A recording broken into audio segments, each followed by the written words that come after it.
Subtract 0.067 from 1 using long subtraction.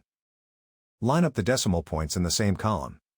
Add placeholder zeros so both numbers have the same number of decimal places. We work from right to left and finish one column before moving to the next. In the thousandths column, 0 is less than 7, so we need to borrow.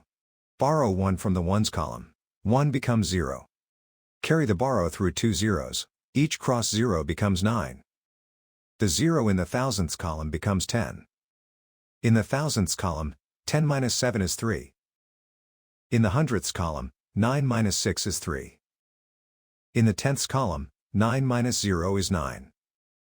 In the ones column, 0 minus 0 is 0. Bring the decimal point straight down into the answer.